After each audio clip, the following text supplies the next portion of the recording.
Hey nail sisters, welcome back to my channel. So in today's video, I'm going to let you know some ways of how to use Chrome, the do's and don'ts. So I thought I was the only one who struggled with Chrome powder to the point that I didn't even want to use Chrome anymore.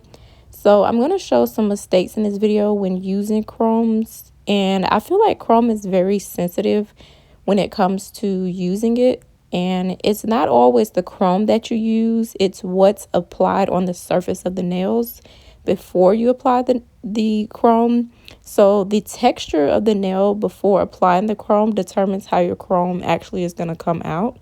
And what I'm doing here is starting to draw the French, and then we will apply the chrome. So the first thing is that you want to make sure that your background needs to be right before you even start applying the chrome. And what this means is when you are getting ready to apply your top coat, you don't want the top coat to be bubbly, streaky, or have any type of imperfections when you're using your chrome. Because if you do, then all of that is going to show when you get ready to apply the chrome. So if you want your chrome to actually stand out, then you want to use a black background. So that's why I'm using this black polish, and this is by D&D. The name of this is Black Ocean. Now, I know I said in the beginning that the texture of the surface of the nail before you apply your chrome actually makes a huge difference, but I think the biggest thing out of all of these do's and don'ts is definitely the cure time. This will definitely break or make how your chrome actually looks in the end, because if you over cure the base gel, then the chrome powder can become streaky, or it will actually not stick to the nail. And then if you under cure, the chrome powder will not be glossy and smooth, so it'll appear very granular, blotchy, so and not be shiny. So I feel like the curing time definitely has an effect on your chrome powder, so you probably have to play around with the curing time. Now, I know how my chrome powder actually works with the curing time, and this is why these different cure times actually work for me. So you'll definitely have to kind of pay attention to whatever chrome powder that you get, because every manufacturer is different. So definitely look into what the curing time is. But I have found that the way that I'm doing the curing time that I'm telling you in this video has definitely helped me.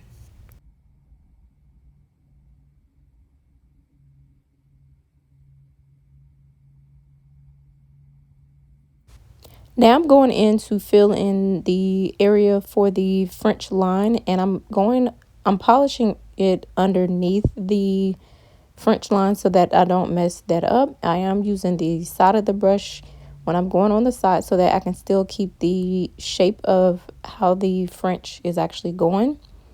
And when you're actually also applying your black polish, you don't want to apply too much to the point where it becomes like too much on one side versus the other side, or you don't want it to be too bulky. This also can change the way the chrome actually comes out as well.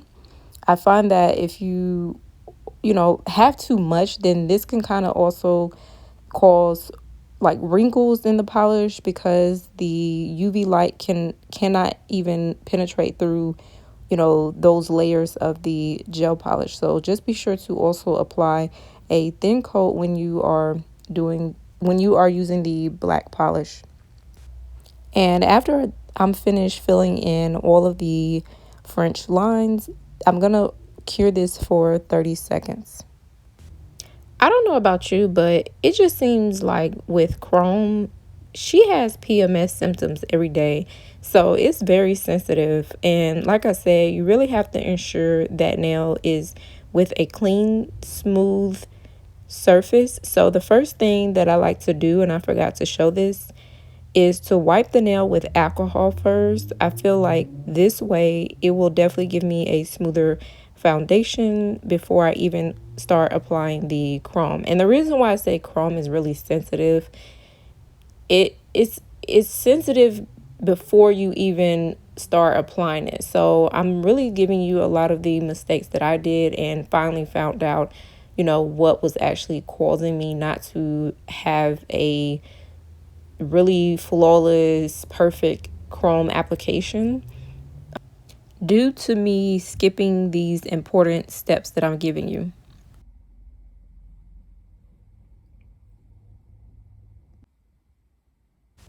So now on to the top coat. Now with the top coat, I'm using a no wipe top coat. This is best to use when you're trying to apply Chrome. So you want to glide your top coat on so it's not too thick or causing imperfections or also creating bubbles. Because again, like I said, if you are brushing on your top coat too hard or too rough, where you're actually like dragging the whole thing, then this can definitely show up when you get ready to apply your chrome. So I am still keeping in mind to do thin layers, but I'm only gonna go over the black area because again, this is where I want to apply the chrome. Once I finish applying the top coat, I'm going to cure this for 20 seconds, and I forgot to mention that this is also by D&D. Now here I'm showing the chrome that I got. It is the Chrome Gold Mirror is the name, and I got this off of that AliExpress haul that I showed you all. This is really beautiful. Like it looks so good. I have a really love and hate relationship when it comes to chrome. Like I love the end results, but I also hate the fact that you have to go through so many steps. So the next thing is I'm using, it comes with two sides of the applicator. One is to apply and then one is to actually go in and use the sponge to kind of take off some of the chrome. So what I'm doing and what you want to do is you want to actually go in, I would say, circular motions really good so that all the product is attaching all the way and not partially. Like if you're kind of not really rubbing it in, then some of the areas won't actually get covered. So also when you're using the chrome, you don't want to apply the chrome with your fingers, as you don't want to touch the surface of the nail before applying the chrome, since your fingers, does have all types of oils. And again, this can affect the chrome. Now, another thing is when applying the chrome, like at this point, if it feels stuck when you're trying to apply it and it's not gliding, then sometimes that means the gel can be under cured. And this will definitely cause a more dull look. So when you're applying it, you want it to feel like you can glide it on smooth and it'll start looking shiny, and also where it'll be easy for you to actually rub that chrome in so you can actually see how it's starting to give that mirror effect.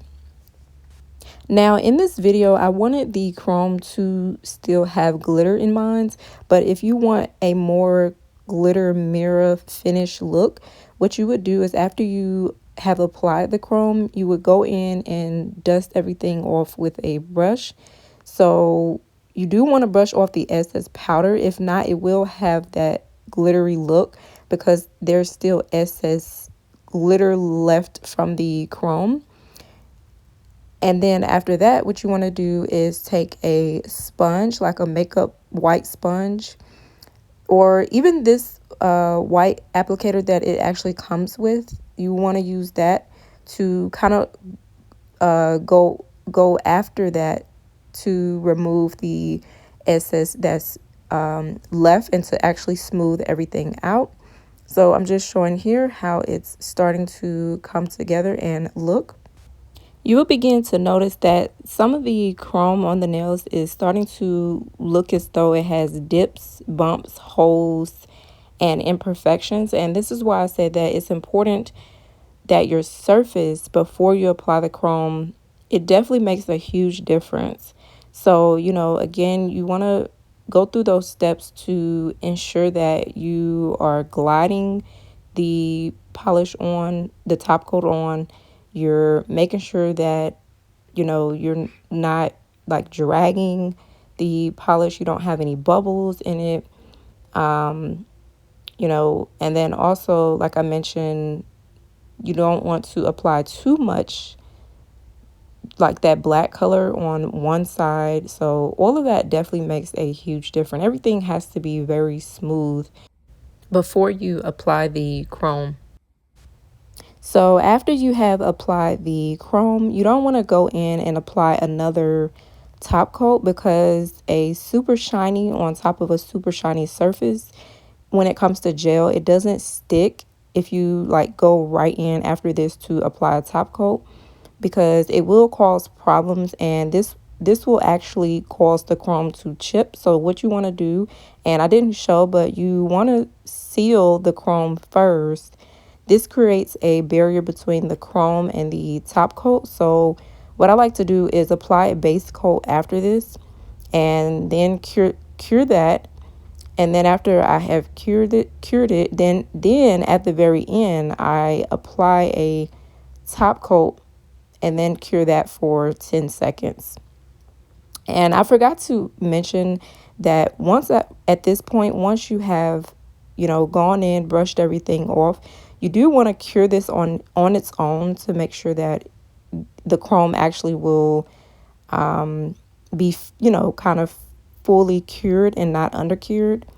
So I didn't show what I just told you. Like, I went straight in after this and applied a top coat. And this is what you don't want to do, because your chrome will actually chip due to, like I said, the gel not liking anything, shiny. So this is the wrong way that you don't want to do this after, we have gone through those steps. Like I said, you want to go in with some kind of sealer to seal it in so that it has some kind of protection with the chrome. If you want a chrome mirror look, just be sure to use a different white sponge than the one that you applied to remove the excess, or glitter will still be stuck to that nail. The last thing is to make sure that your hand in the lamp is positioned correctly. If not, if it's tilted to the side, then the light won't actually cure properly the chrome and the gel. It will definitely have an effect on the chrome itself, especially on the sides of the nails. I find that this is where it can look very blotchy and not shiny. So just be sure that that nail is hitting the light correctly on the sides as well. And if you can't see your reflection after you apply this chrome, then you may need to do it again, because once you see your reflection, then you know that you did it right. I hope that these do's and don'ts when applying chrome actually help you. And if so, let me know down below. Also, let me know, what do you all struggle with when it comes to using chrome? I'm really curious to know. So definitely let me know. And I'll see you all in my next video.